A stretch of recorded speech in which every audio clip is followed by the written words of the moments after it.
Imamat 7. Korban penebus salah. Inilah hukum tentang korban penebus salah. Korban itu ialah persembahan maha kudus. Di tempat orang menyembelih korban bakaran, disitulah harus disembelih korban penebus salah. Dan darahnya harus disiramkan pada mezbah itu sekelilingnya. Segala lemak dari korban itu haruslah dipersembahkan, yakni ekornya yang berlemak dan lemak yang menutupi isi perut, dan lagi kedua buah pinggang dan lemak yang melekat padanya, yang ada pada pinggang, dan umbai hati yang harus dipisahkan beserta buah pinggang itu. Haruslah imam membakar semuanya itu di atas mezbah sebagai korban api-apian bagi Tuhan. Itulah korban penebus salah. Setiap laki-laki di antara para imam haruslah memakannya. Haruslah itu dimakan di suatu tempat yang kudus. Itulah bagian maha kudus. Seperti halnya dengan korban penghapus dosa, demikian juga halnya dengan korban penebus salah. Satu hukum berlaku atas keduanya. Imam yang mengadakan pendamaian dengan korban itu, bagi dialah korban itu. Imam yang mempersembahkan korban bakaran seseorang, bagi dia juga kulit korban bakaran yang dipersembahkannya itu. Tiap-tiap korban sajian yang dibakar di dalam pembakaran roti dan segala yang diolah di dalam wajan dan di atas panggangan adalah bagi imam yang mempersembahkannya. Tiap-tiap korban sajian yang diolah dengan minyak atau yang kering adalah bagi semua anak-anak Harun, semuanya dapat bagian. Korban keselamatan. Inilah hukum tentang korban keselamatan yang harus dipersembahkan orang kepada Tuhan. Jikalau ia mempersembahkannya untuk memberi syukur, haruslah beserta korban syukur itu dipersembahkannya roti bundar yang tidak beragi, yang diolah dengan minyak, dan roti tipis yang tidak beragi, yang diolesi dengan minyak, serta roti bundar dari tepung yang terbaik, yang teraduk, yang diolah dengan minyak. Ia harus mempersembahkan persembahannya itu beserta dengan roti bundar yang beragi, di samping korban syukur yang menjadi korban keselamatannya. Dan daripadanya, yakni dari setiap bagian persembahan itu, haruslah dipersembahkannya satu roti sebagai persembahan khusus bagi Tuhan. Persembahan itu adalah bagian imam yang menyiramkan darah korban keselamatan. Dan daging korban syukur yang menjadi korban keselamatannya itu haruslah dimakan pada hari dipersembahkannya itu. Sedikit pun daripadanya janganlah ditinggalkan sampai pagi. Jikalau korban sembelihan yang dipersembahkan itu merupakan korban nasar atau korban sukarela, haruslah itu dimakan pada hari mempersembahkannya, dan yang selebihnya boleh juga dimakan pada keesokan harinya. Tetapi apa yang masih tinggal dari daging korban sembelihan itu sampai hari yang ketiga haruslah dibakar habis dengan api. Karena jikalau pada hari yang ketiga masih dimakan dari daging korban keselamatan itu, maka Tuhan tidak berkenan akan orang yang mempersembahkannya, dan korban itu dianggap batal baginya, bahkan menjadi sesuatu yang jijik, dan orang yang memakannya harus menanggung kesalahannya sendiri. Bila daging itu kena kepada sesuatu yang najis, janganlah dimakan, tetapi haruslah dibakar habis dengan api. Tiap-tiap orang yang tahir boleh memakan dari daging korban itu. Tetapi seseorang yang memakan daging dari korban keselamatan yang untuk Tuhan, sedang ia dalam keadaan najis, haruslah nyawa orang itu dilenyapkan dari antara bangsanya. Dan apabila seseorang kena kepada sesuatu yang najis, yakni kepada kenajisan berasal dari manusia, atau kepada hewan yang najis, atau kepada setiap binatang yang merayap yang najis, lalu memakan daripada daging korban keselamatan yang untuk Tuhan, maka haruslah nyawa orang itu dilenyapkan dari antara bangsanya.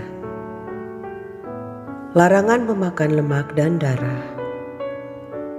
Tuhan berfirman kepada Musa, "Katakanlah kepada orang Israel, segala lemak dari lembu, domba ataupun kambing janganlah kamu makan. Lemak bangkai atau lemak binatang yang mati diterkam boleh dipergunakan untuk segala keperluan, tetapi jangan sekali-sekali kamu memakannya.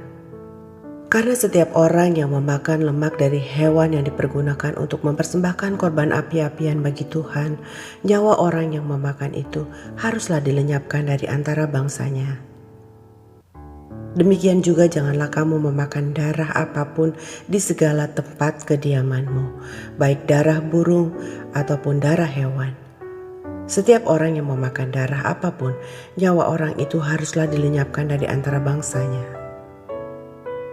Bagian imam daripada segala korban keselamatan. Tuhan berfirman kepada Musa demikian, "Katakanlah kepada orang Israel, orang yang mempersembahkan korban keselamatannya kepada Tuhan, haruslah membawa kepada Tuhan sebagian dari korban keselamatannya itu sebagai persembahannya. Dengan tangannya sendirilah harus ia membawa segala korban api-apian Tuhan. Adapun lemaknya haruslah dibawanya beserta dadanya, supaya dadanya itu ditujukan sebagai persembahan unjukan di hadapan Tuhan. Lalu haruslah imam membakar lemaknya di atas mezbah, tetapi dadanya itu adalah bagian Harun dan anak-anaknya. Paha kanannya haruslah kamu serahkan kepada imam sebagai persembahan khusus dari segala korban keselamatanmu. Siapa dari antara anak-anak Harun yang mempersembahkan darah dan lemak korban keselamatan, maka dialah yang harus mendapat paha kanan itu sebagai bagiannya. Karena dada persembahan, unjukan dan paha persembahan khusus telah kuambil dari orang Israel dari segala korban keselamatan mereka dan telah kuberikan kepada imam Harun dan kepada anak-anaknya. Itulah suatu ketetapan yang berlaku bagi orang Israel untuk selamanya. Itulah bagian Harun dan bagian anak-anaknya dari segala korban api-apian Tuhan pada hari mereka itu disuruh datang untuk memegang jabatan imam bagi Tuhan. Itulah yang harus diserahkan menurut perintah Tuhan dari pihak Israel kepada mereka pada hari mereka itu diurapinya. Itulah suatu ketetapan untuk selamanya bagi mereka turun-temurun. Itulah hukum tentang korban bakaran, korban sajian, korban penghapus dosa, korban penebus salah, persembahan pentahbisan, dan korban keselamatan yang diperintahkan Tuhan kepada Musa di atas gunung Sinai pada hari Tuhan memerintahkan kepada orang Israel mempersembahkan persembahan mereka kepada Tuhan di padang gurun Sinai. Imamat 8. Pentahbisan Harun dan anak-anaknya. Tuhan berfirman kepada Musa, "Panggillah Harun dan anak-anaknya bersama-sama dengan dia, dan ambillah pakaian-pakaian, minyak urapan dan lembu jantan korban penghapus dosa, 2 domba jantan dan bakul berisi roti yang tidak beragi. Lalu suruhlah berkumpul segenap umat ke depan pintu kemah pertemuan." Musa melakukan seperti yang diperintahkan Tuhan kepadanya. Lalu berkumpullah umat itu di depan kemah pertemuan. Berkatalah Musa kepada umat itu, "Inilah firman yang diperintahkan Tuhan untuk dilakukan." Musa lalu menyuruh Harun dan anak-anaknya mendekat dan dibasuhnyalah mereka dengan air. Sesudah itu dikenakannya kemeja kepadanya, diikatkannya ikat pinggang, dikenakannya gamis, dikenakannya baju efod, diikatkannya sabuk baju efod dan dikebatkannya sabuk itu kepadanya. Dikenakannya tutup dada kepadanya dan dibubuhnya di dalam tutup dada itu Urim dan Tumim. Kemudian ditaruhnyalah serban di kepalanya, dan di atas serban itu di sebelah depan ditaruhnyalah patam emas, yakni jamang yang kudus, seperti yang diperintahkan Tuhan kepada Musa. Musa mengambil minyak urapan, lalu diurapinyalah kemah suci serta segala yang ada di dalamnya dan dikuduskannya semuanya itu. Dipercikannyalah sedikit dari minyak itu ke mezbah 7 kali dan diurapinya mezbah itu serta segala perkakasnya dan juga bejana pembasuhan serta alasnya untuk menguduskannya. Kemudian dituangkannya sedikit dari minyak urapan itu ke atas kepala Harun dan diurapinyalah dia untuk menguduskannya. Musa menyuruh anak-anak Harun mendekat, lalu dikenakannyalah kemeja kepada mereka. Diikatkannya ikat pinggang dan dililitkannya dastar, seperti yang diperintahkan Tuhan kepada Musa. Disuruhnyalah membawa lembu jantan korban penghapus dosa. Lalu Harun dan anak-anaknya meletakkan tangannya ke atas kepala lembu jantan korban penghapus dosa itu. Lembu itu disembelih, lalu Musa mengambil darahnya. Kemudian dengan jarinya dibubuhnyalah darah itu pada tanduk-tanduk mezbah sekelilingnya. Dan dengan demikian disucikannyalah mezbah itu dari dosa. Darah selebihnya dituangkannya pada bagian bawah mezbah. Dengan demikian dikuduskannya mezbah itu dan diadakannya pendamaian baginya.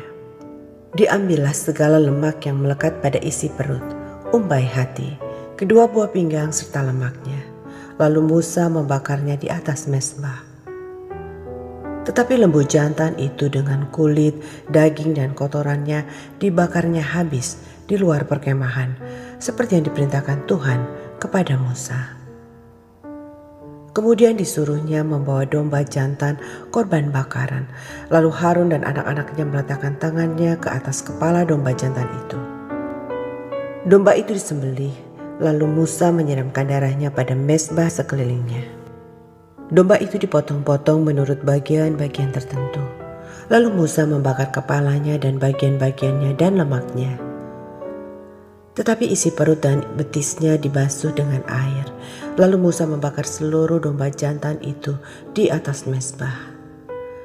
Itulah korban bakaran yang baunya menyenangkan, yakni suatu korban api-apian bagi Tuhan, seperti yang diperintahkan Tuhan kepada Musa.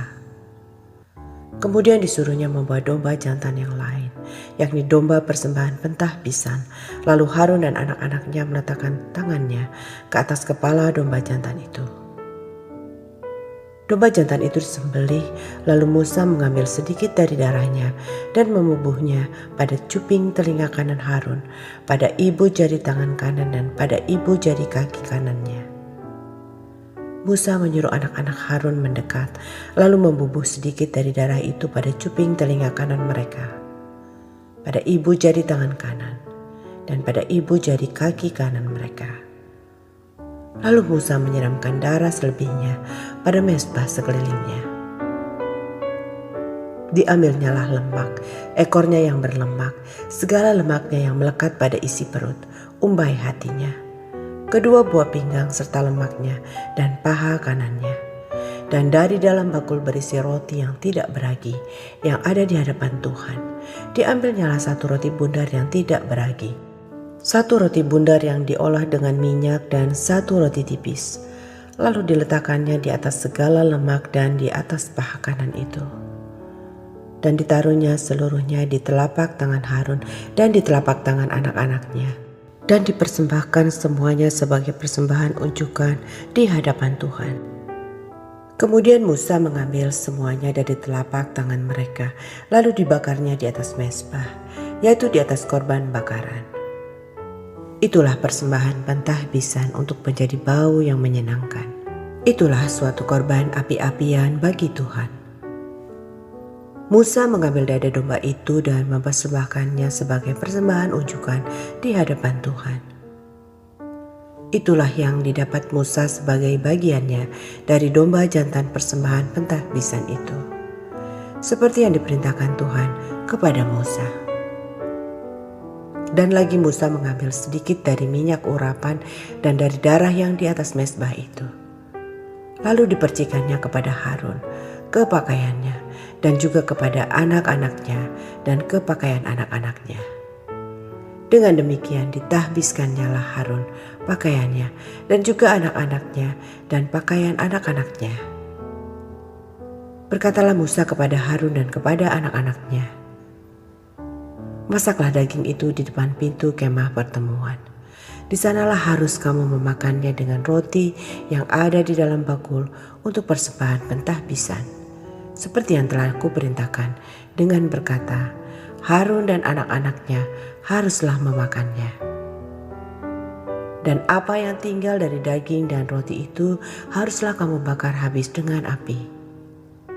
Janganlah kamu pergi dari depan pintu kemah pertemuan selama 7 hari. Sampai kepada genapnya perayaan Pentahbisan, karena perayaan Pentahbisan akan berlangsung 7 hari lamanya. Seperti yang diperbuat pada hari ini, demikian juga diperintahkan Tuhan kamu perbuat kelak untuk mengadakan pendamaian bagimu. Di depan pintu kemah pertemuan haruslah kamu tinggal siang malam 7 hari lamanya. Dan kamu harus lakukan kewajibanmu terhadap Tuhan dengan setia, supaya janganlah kamu mati, karena demikianlah diperintahkan kepadaku. Maka Harun dan anak-anaknya melakukan segala firman yang diperintahkan Tuhan dengan perantaraan Musa.